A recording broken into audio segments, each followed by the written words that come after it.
So thank you for showing up. Thank you for all of your help and support of this teacher, of this teaching, and of this community. Thank you for all of your help towards the Community Mindfulness Center. So today's Dharma talk is titled, Again. That's the word, again, comma.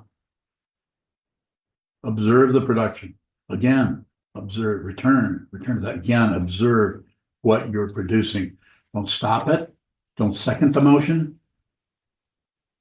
Don't agree, don't disagree, don't do anything but just receive it.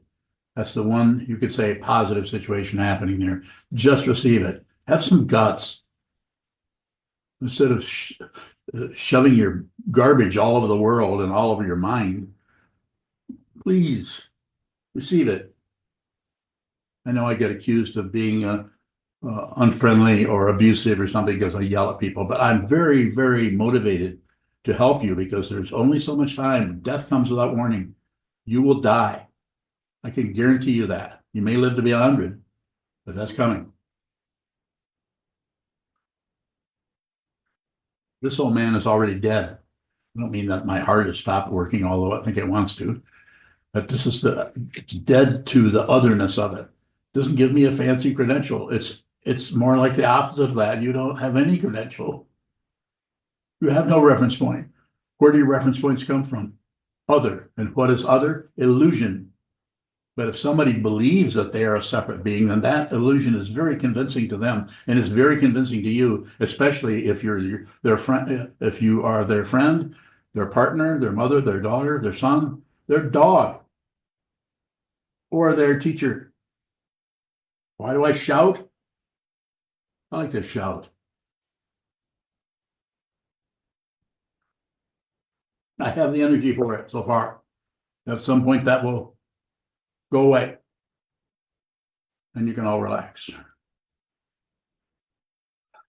Receive, you have to receive it.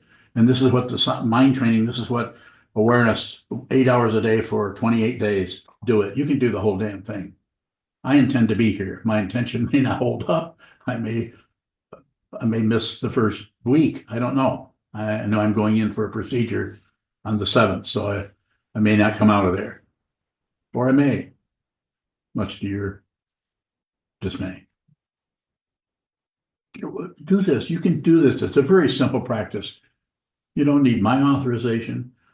You don't need any okay approval. You don't need a stamp of approval. You do not need results. You do not need results for this. If you think you do, you might as well be studying carpentry.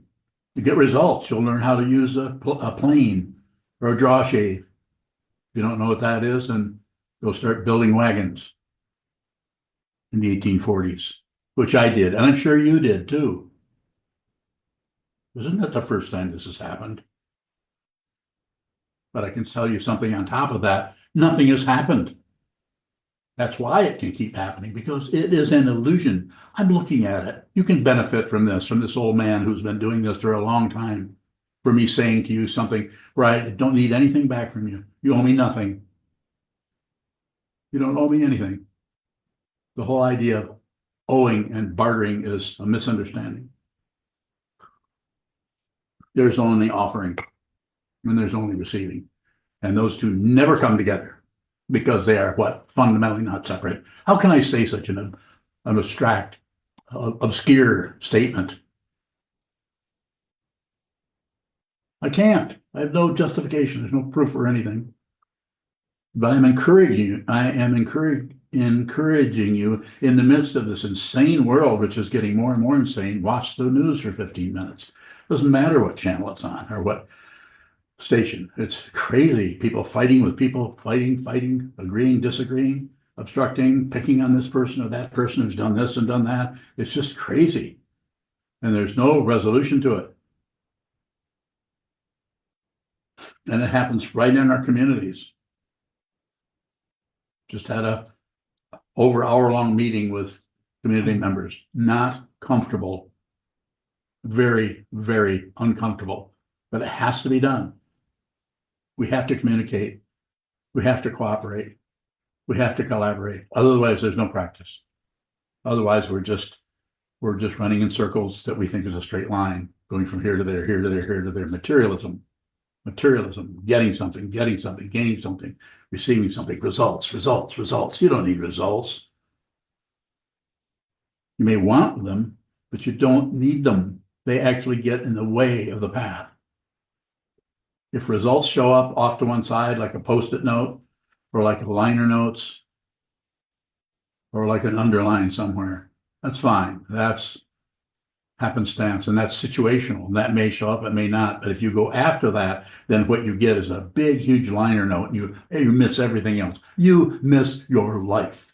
You miss your life. And you settle for what? Bullshit. Settle for that stuff. Find out who you are, so there's no doubt. So you absolutely know deep, all the way through, 10 feet back from here. You know who this is. You have no doubts. You are fearless. And you're not concerned about what people think of you, or whether they think you're enlightened, or whether you think you're enlightened. You know there is no such thing. If there's enlightenment, then there's otherness. And if there's otherness, this is duality. And if there's duality, this is confusion. If there's confusion, then this is a delusion that you are convinced is real, and it is not.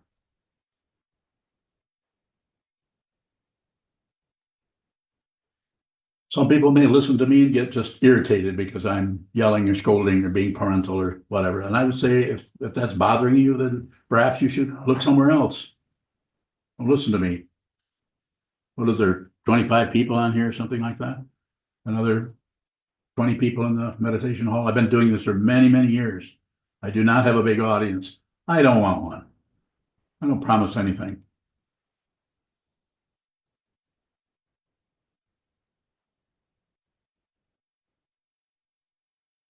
I'm sure there's a lot of people that do promise things and probably will charge you a slight fee for that.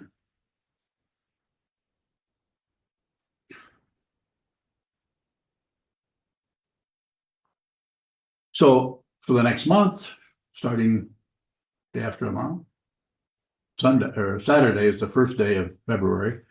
So we'll do that every day. Please join us. 8 in the morning. This is Eastern time, 8 in the morning till noon, then 2 to 4 in the afternoon, and then I think 6 to 8 at night.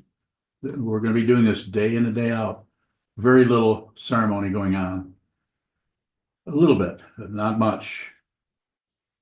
Excuse me. The idea there is to strengthen, reinforce, exercise, and promote the musculature that is not a muscle, but to promote that which receives and sees, smells, tastes, touch, think, feel, remember, receive it. Whatever shows up, receive it. Don't add any condiments to it. Just eat it just like it is. Receive it just like it is. You can do this.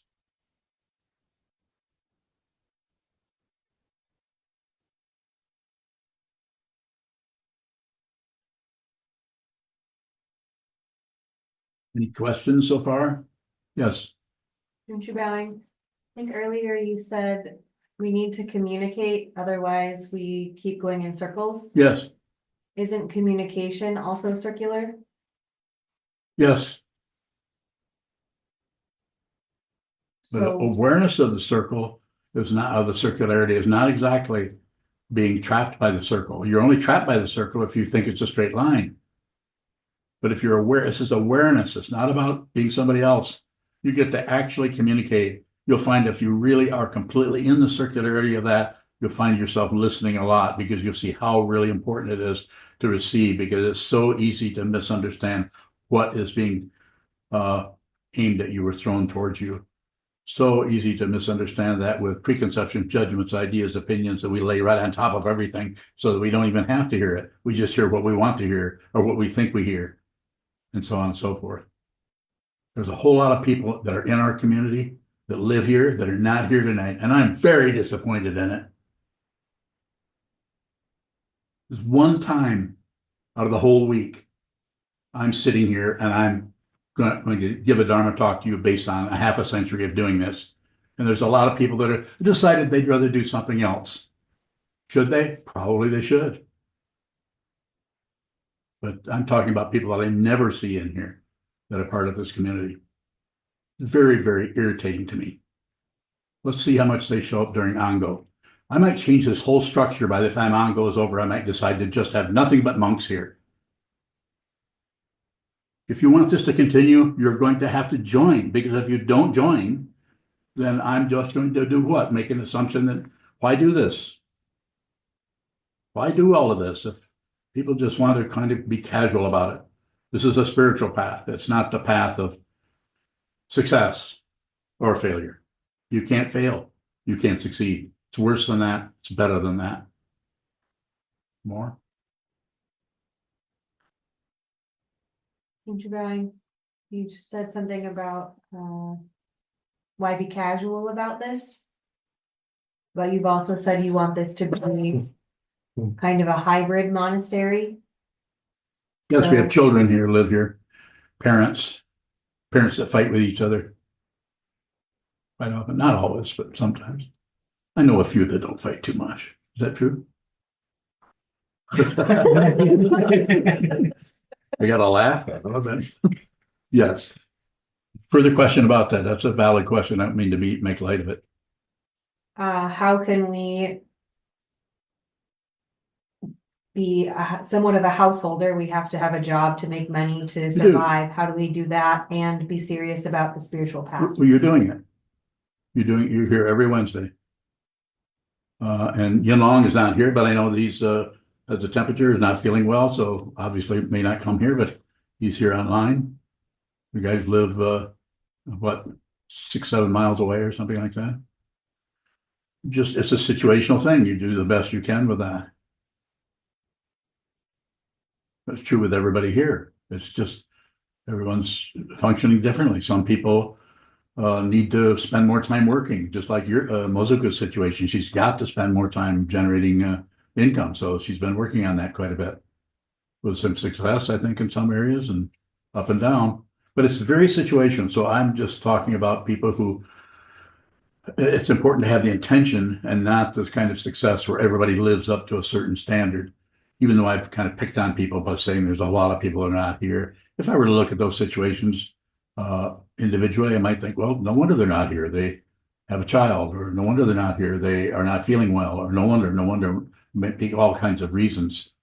But when I never see someone here who's part of this community, they are just never here. So that's makes me wonder about that situation more. Not that I'm judging. You have a question? Well, Divine, what is the difference between the dream that we're living and the dream at night? Same thing. Same thing. They just look different. One is embodied in the physical form, which is very convincing, and one is embodied in a form of consciousness, sometimes called astral. It's just another kind of body. Just like right now, I can say, remember yourself at the beach when you were 21 and you were running down the beach on Lake Michigan. Remember that? You don't remember that? 25? 28?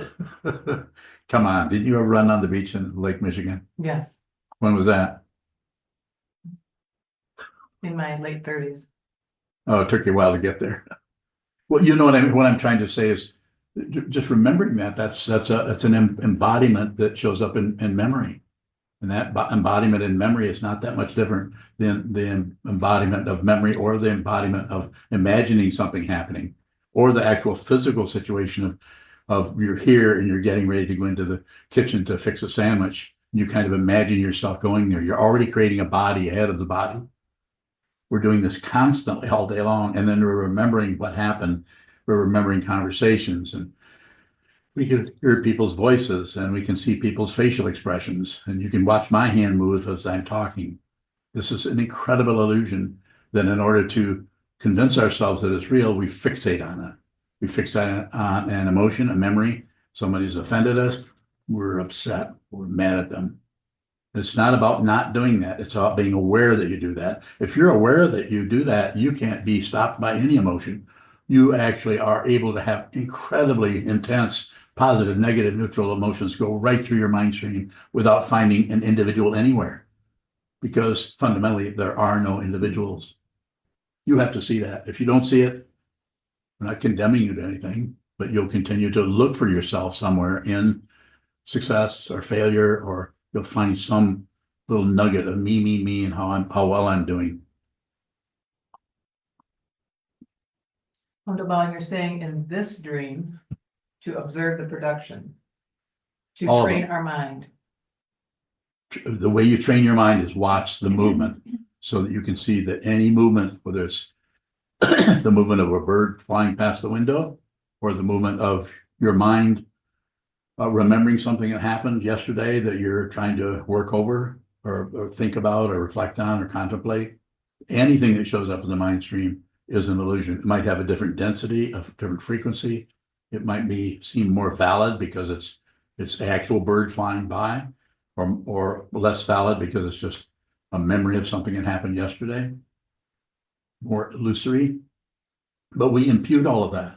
The whole thing is a dream. We're the ones who, as individuals, egos, we break it down into parts so we have the illusion that we have some kind of control over it. You have no control. You can barely get in the building. Go ahead. Wunderbar, so then you're in this dream here, you're saying observe and strengthen the intention. You're telling us. That's what I'm saying by meditation is to, the way of talking about it, to strengthen the intention to see what is showing up in insofar as you can without interpreting it, without adding to it, without pushing on it aggression, without agreeing with it passion, or justifying or blaming, and without turning away into something else because that's too distasteful to look at anymore. I don't want to think about that anymore, kind of thing. So we're training ourselves to receive, and we do this in a very clear, simple environment of holding the body still and just practice by watching the movement of the mind stream in its very simple form of thoughts, emotions, memories coming and going without accepting, rejecting, or shutting down, doing nothing with them at all. And in that way, you begin to realize what this is. It's unreal. Wunderbar, in both cases, though, you're saying to just watch how we engage with the illusion. Yes. Just observe. Again, what was the title? Again, observe the production. So something happens, that happens, and then we produce something around it, which could be as simple as the kotsu struck the tabletop and made a sound, or Sokuzan, what is Sokuzan trying to show us or point to? We leave what occurred for an elaboration about it. And if you train your mind to see clearly, eventually you'll just receive what's there. And if you just receive what's there, you won't know what it is relatively, but you will know what it is ultimately. And what is it ultimately? Not separate. You can't hear a sound that you haven't made. And you cannot make a sound that you can't hear. The whole thing just turns around on itself because the whole nature of duality is an incredible illusion that we are constantly fooled by. And we are fools to some extent, so much that we actually will fight other people and justify what we feel. We have negative feelings, and because they're so intense and they're so difficult, maybe they came from when we were 3 years old. They're so difficult that we just have to shove them onto somebody else. It's the only way we can deal with it. And we might call that compassion. Quite often people feel that they are empathic. And perhaps they are. Not going to disagree, but unlikely. More? Please don't hesitate. Yes. Because I have something that pertains to the opposite of empathy, maybe. You said that we have no control. Sometimes I have incredibly aggressive impulses that Yes. I feel I have to control. Okay. That's awareness. The right or wrong, you might be coming in with that to try to lace that in there somewhere. And I'm saying you don't have to do any of that. Right or wrong or just extra. They just get in the way of seeing the ultimate truth of what this is and who we are. It's not that culturally there aren't some rights and wrongs that need to be looked at or abided by or obeyed, or of course there are going to be some. But that needs to be very situational when it comes to your personal practice, insofar as you can just eat it all, receive all of it, the negative stuff, the whatever it may be. And if you can, this is, if you do a lot of sitting meditations, it's much more accessible to do it this way, to have intense feelings without hooking up any musculature, any arms, legs, nose, without doing anything with it. With vocal cords won't get hooked up, even though you may feel like saying something, you won't. And it's not particularly disciplined. It's not like you're holding back on it. You just know that the only really valid thing you have to do is receive. You don't have to produce anything. Quite often the ego mind starts to have a intense feeling, and then some kind of validation comes along. Well, I have to tell her that. I can't let her get away with that. Little commentaries, prejudicial kind of things that show up. Very, very difficult because they're so convincing. They're so realistic and vivid in their polarity, and vivid in their description of otherness, or the acting out of one personality interacting with another. If you can just receive it, it's so hard to do. This is the beginning of compassion. It's certainly the beginning of wisdom, but it's also the beginning of compassion, which is not feeling for. That's more like empathy, or feeling sorry for someone, or looking down on somebody because they're so helpless. No, this is worse than that. It's better than that. It's just raw, and it's not necessarily an emotion. So more in the area of what you're asking about, if you want to go there. Nathan Bowing, I guess I'm still not understanding that mechanism of how I manage to not hook up my vocal cords, or more than my vocal cords. Just watch the way you hook them up. Just look at the production or the outflow. So you're there, and this happens, that happens, and then something gets triggered, and you feel kind of, maybe I'm just making up a story here. You feel a rush of emotion where you just start to tighten up in some way. Maybe you want to say something, but you don't. Maybe you want to do something, but you don't. But also, when I say but, I also mean and you do something. So that's the area that's so difficult, because that part of the consciousness that wants to be part of enlightenment wants to have some say-so about that. We want to improve and be more enlightened.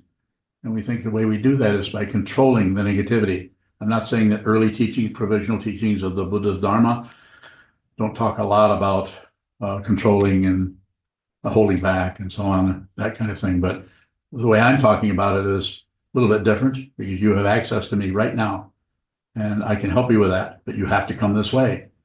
And that doesn't mean that you're not already doing that. You might be doing it right in this situation, might be doing it just by listening to me. I'm saying you have to be this stuff you're trying to get rid of, at least enough to know what it is. But sometimes we don't want to get acquainted with that. It's too painful. It hurts, or we feel so disappointed in ourselves.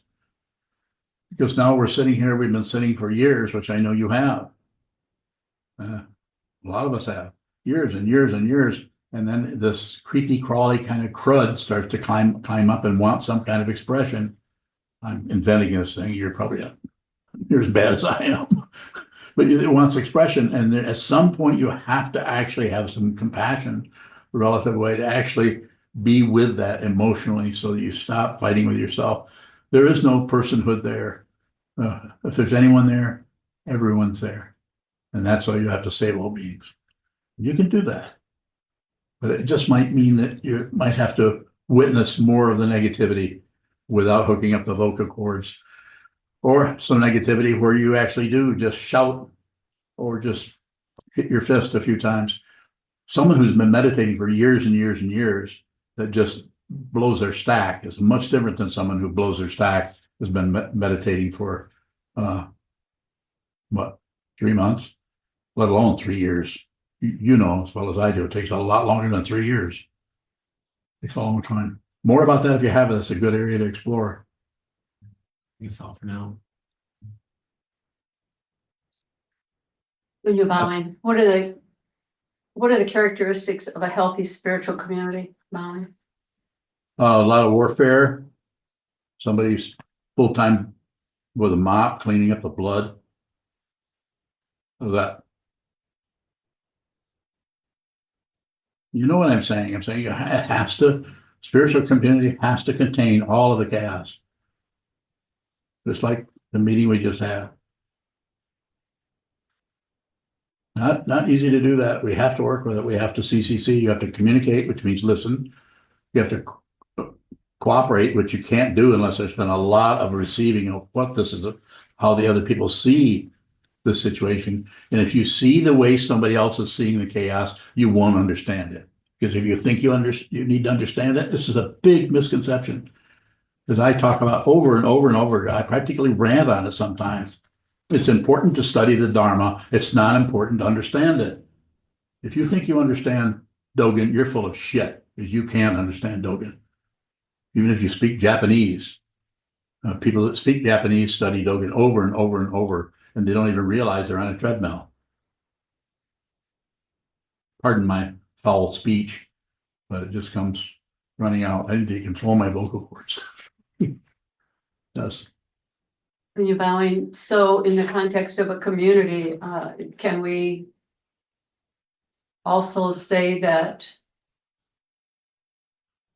like you just said, if you study the Dharma, you won't know what it is, you won't know it, you won't be able to understand it. Is that true of the spiritual community? It would have to be true. It has to be, if it's an ultimate teaching and the community is endeavoring to understand, people are going to have very, very high levels of conceptual understanding. And a few people may begin to understand ultimately, but they may not be able to back that up with some kind of cult or some kind of conceptual display of what that is. It may not look like it. That understanding can be very, very powerful. Got to get close to what you're asking about? Or was there more? When you're bowing, I'm just trying to understand if we are communicating within the community, but we don't know what's happening, or we don't have an understanding of what's happening. Yes, What is that? that's it. Relative understanding may show up in areas. The light shines in that area. You may see it for momentarily. It will not last. You might if you try to maintain it, this is called fixation. Maintain nothing. Return to the Buddha, the Dharma, the Sangha. Return to the truth. Find a way to do that. It may not be the Buddha, the Dharma, Sangha.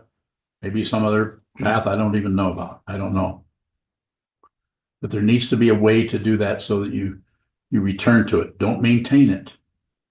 Return to the teacher, return to the teaching, return to the community. You need all three, the way it looks here. More?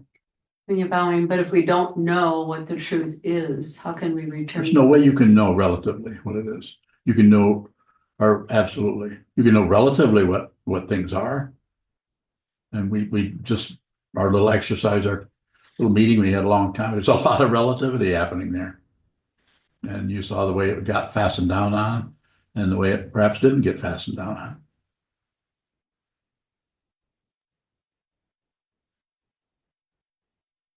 Well, there's a lot of room in there. It's hard to go into that because that's all very personal stuff. It's hard to go into the content of that, but you can go into the form of it.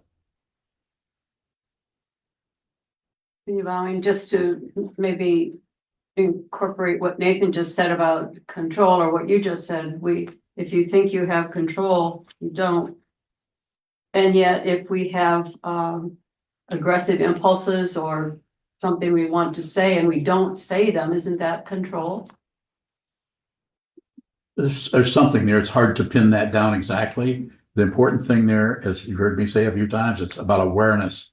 So with your dynamic, or Mozuku, or Yudao, or Hogan, or anyone else here, the way in which you're working with those causes and conditions that arise in your life stream, and you're working with your son, or working with your teacher, or working with other community members, the way in which that works is about the awareness of what is happening, not the relative right or wrong or should be or shouldn't be even though it's going to show up incredibly right and wrong.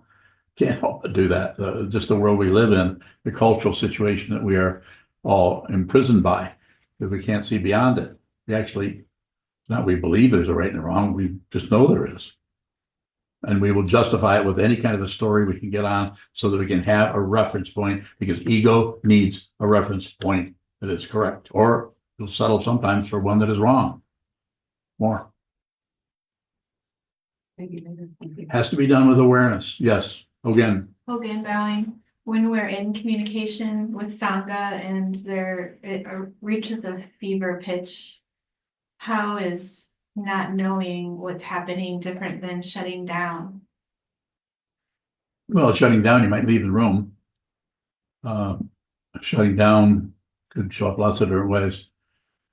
But just not knowing means you're probably right in that particular milieu or that energy or that vortex of just that comes together like that, as it is, like the name of this meditation called As It Is, as a temporary positionality that comes apart. That kind of knowing is the same as not knowing. And you can do that. You can live in that space. The overriding feeling is that at the same time, you're completely involved and emotionally permeated by all of the emotions in the room. Your fundamental understanding is you don't care what happens, because you see that it's an illusion. You see that you're in the illusion, and you're just you're the only one, maybe of all the 6 people in the room, that realizes that you've got strings, you're puppets, that you're dependently risen. You might be the only one that sees that. Everyone else is actually thinking that they can't be controlled, or they shouldn't be controlled, or there's a right way to control things or a wrong way. Completely switching off, going back into relative truth, looking for a self that has a say-so, looking for an authority that is right.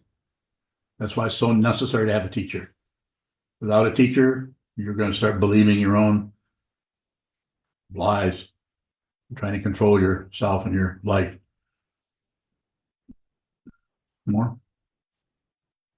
Hogan bowing, that situation, which sometimes Sangha will arise within, where you're completely disoriented and there doesn't seem to be anything but negativity. Yes. What is the practice when listening, there's no comprehension, and listening it doesn't even seem like it's happening? It's not standard comprehension. It's not the comprehension of understanding this, that someone is explaining to you what their dynamic was for saying this or saying that, or the justification, or their validation of it, or their logic, or their reason, or their whatever, their positionality on it, or. But the understanding goes beyond those relativities, beyond those positionalities. There's fundamental understanding. Sometimes the only way you'll know that you are understanding in that way is if you get challenged, really intensely challenged by something, and you notice that that you don't deny it, you don't defend yourself, you don't agree with it.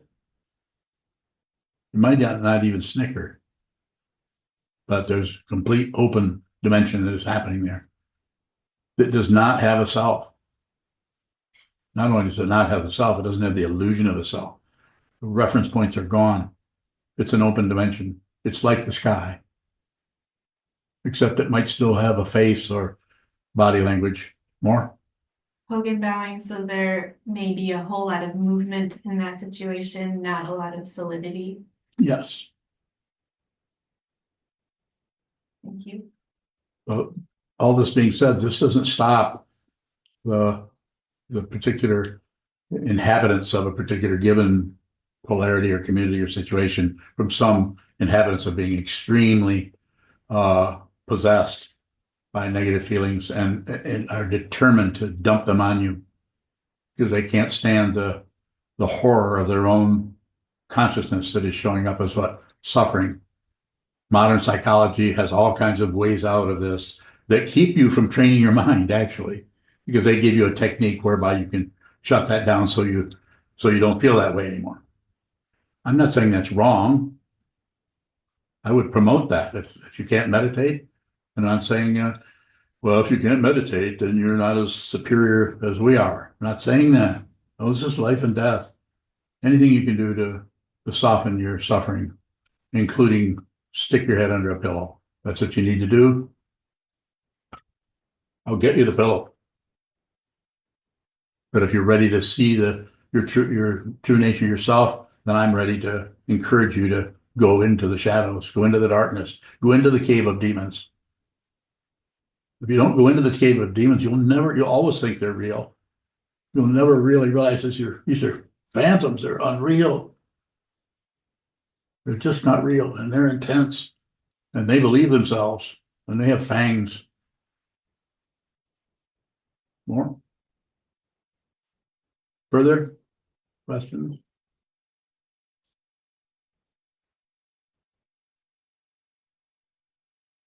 Any questions on Zoom?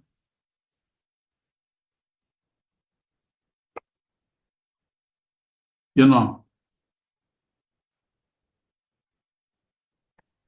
Yinlong bowing. Is it possible to strengthen our intention off the cushion? Yes. Boundary? Yes, as long as there's time on the cushion also. I think it's going to show up individually with each person in different ways. A lot would depend on how you're working with your body mind and how much your activity. There's so many causes and conditions, so much differentiation and desire happening there that is tied in with your particular karma, with your activity, whether you're a farmer or an office worker or somebody behind a computer screen all day long. All of that kind of situation plays into it. How much actual physical activity is required by just your daily activity, because the body and mind are not two different things. They sure look like it. And we will, in order to feel secure, we'll try to separate them out so that we can have this over here and that over there. And what is recommended in sitting meditation? That's what's recommended. Social distancing. Get yourself away from everything. Hold still. Watch the movement.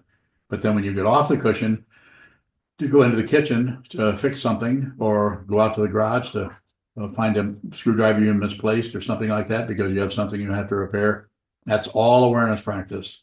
That doesn't mean you have to deliberately try to be aware of the screwdriver. No, I say do a lot of sitting meditation and then watch what happens in the awareness as you. It's more important to watch the way the awareness shuts down than watch or try to get the awareness to open up. Don't do that. Don't get anything to open up. Don't try to be more aware. Dodos. That's one of my favorite words. Dodo. Question? I'll stop calling you a dodo if you ask me a question. Yes. Yinlong, do you have something further? Okay. Anyone else on Zoom? Wulong bowing. Long.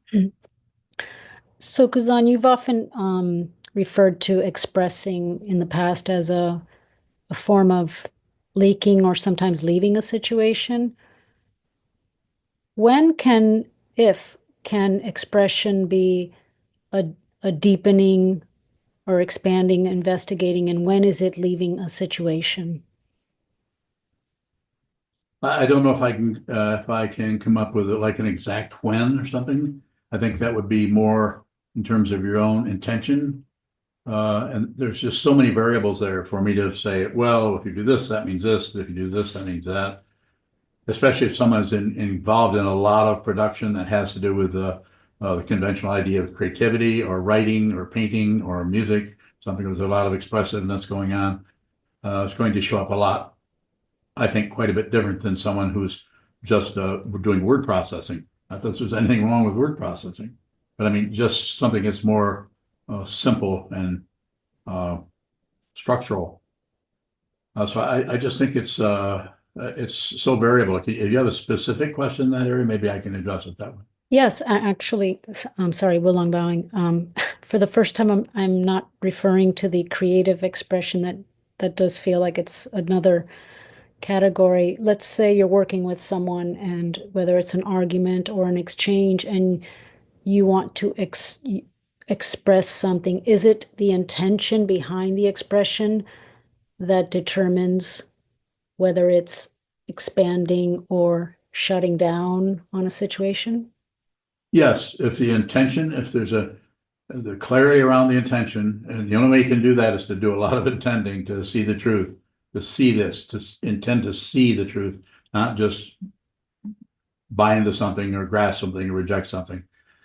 If there's a lot of that, then there's also a lot of clarity about what your intention is. And if your intention is to do that, then it'd be pretty hard to deceive not only yourself, but anyone, even though the person may be unhappy with what you're expressing, because your intention is so clear. You're not looking to particularly get validated or justified in that area. It can be very difficult if there's a lot of obstruction in terms of misunderstanding or blaming from either direction, or blaming someone else for how you feel. If that's happening, then if, as I'm saying, I think I'm saying, if there's a lot of mind training, if there's a lot of awareness training, then there's less likelihood that you'll believe your thoughts and emotions. You might still have them, but you won't necessarily download those on someone else in the form of blaming someone. Will Long Bowing, can you be clear about your intention and also be aware that you're affected by how that person is responding? Oh, sure. Yes, you're really affected by it. It might be a lot of affection or a lot of affect happening there.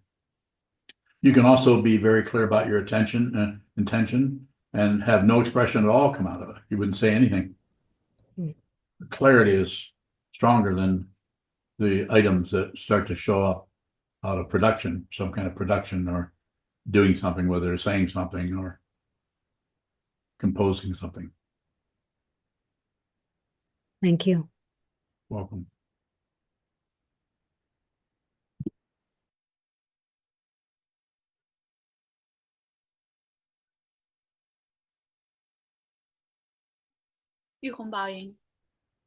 Yeah. I have a follow-up question about Wulong's question. Sometimes I have the fear that if I don't say anything, even though I'm aware, I have to say something because the fear is so strong that will not solve the problem, that is going to happen again and again. So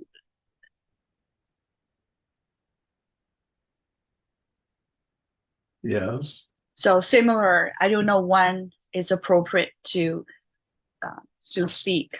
What do you want? What do you want to know? What is it you want to know that I might be able to help you with? Sorry, my son is here. I want to know. Hi. Hi. No. Hi. Hi. I opened my little store and I have $178. Oh, I can't believe that. Are you sure? You better go count them again. Yeah. Go. I had a lot of kids. Sometimes, yeah, just trying to observe and receive, but the fear sometimes with the close people, the fear is being walked over all the time. And also I want to solve the problem, means that make at least the situation workable.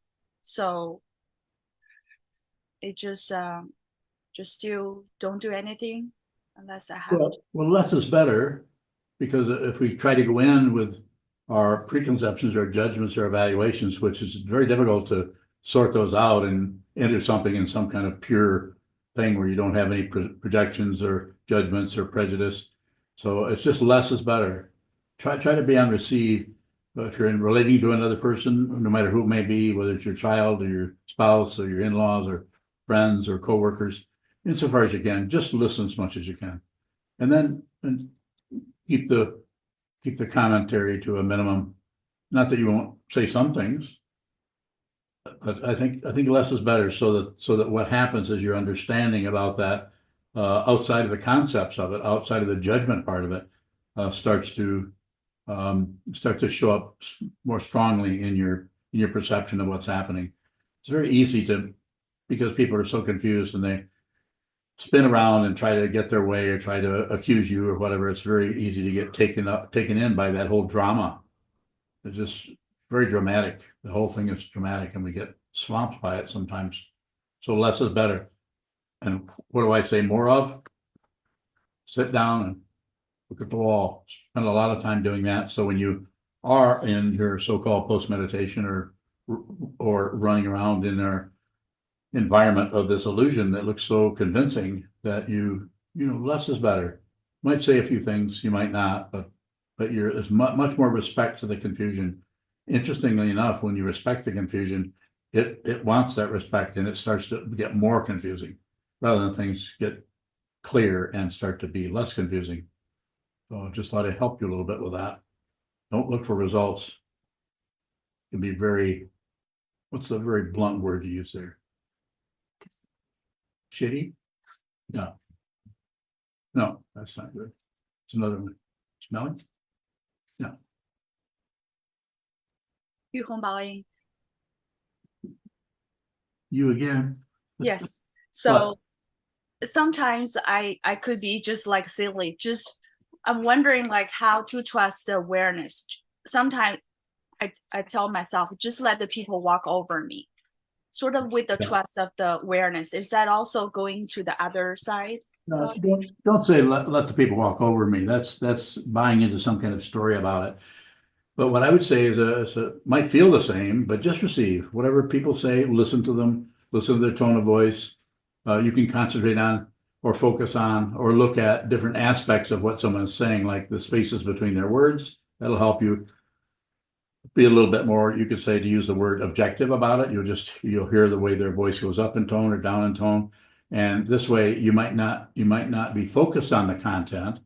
You might still hear the content, but you're bringing in other parts of communication that quite often are ignored. So we can just focus on the content and then hurt ourselves, or just focus on the content and lock and load and start taking pop shots at other people because of how they've made us feel.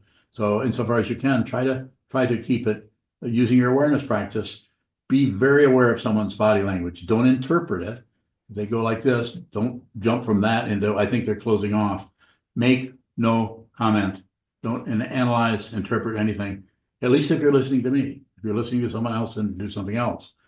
But watch when someone says something, watch the way you'll see me constantly waving my hands around as I'm talking. Sometimes I move my head this way and that way. I'm quite aware that I'm doing that. I don't try to stop it. But sometimes I am aware that a lot of my outflows are actually body language rather than words. So you can do that. Do it with your awareness. You can do this. You can do this. It just takes a lot of practice. Just keep returning. Return to the cushion. Return to the three jewels. Return to the teacher, the teaching, the community. Return to your children. Return to your family. Return. Just live your life. You can do it. Thank you. Bye. Thank you. Got a question in here? Anyone here who has not asked a question? Okay. Jishin, go ahead. Jishin bowing. What do you mean when you say that when you respect the confusion, it becomes more confusing? Bowing.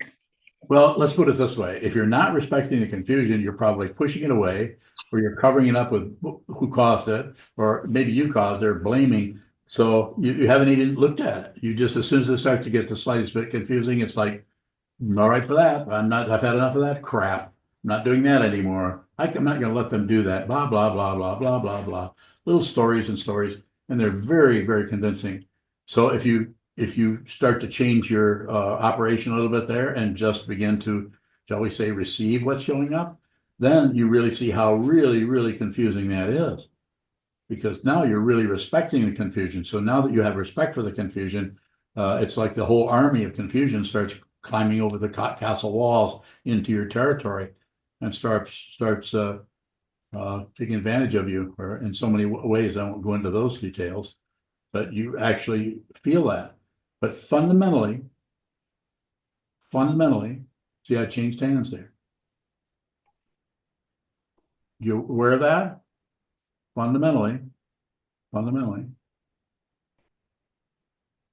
What's the next one? Nothing happens. Fundamentally, nothing happens. Fundamentally, it's an illusion. If you see it, you can live right in the middle of the illusion. You can still drink bourbon. You can still drink Coca-Cola. You can drink filtered water. You can do anything you want to do in the illusion, but it is all completely unreal, and it is extremely vivid and intense, and it is confused. Just respect the illusion, respect the confusion. You can do that. Thank you so much.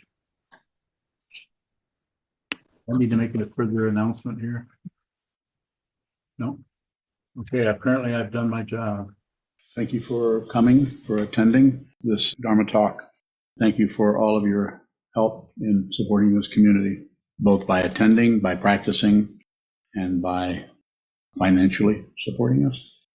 We need your help. Please continue if you can.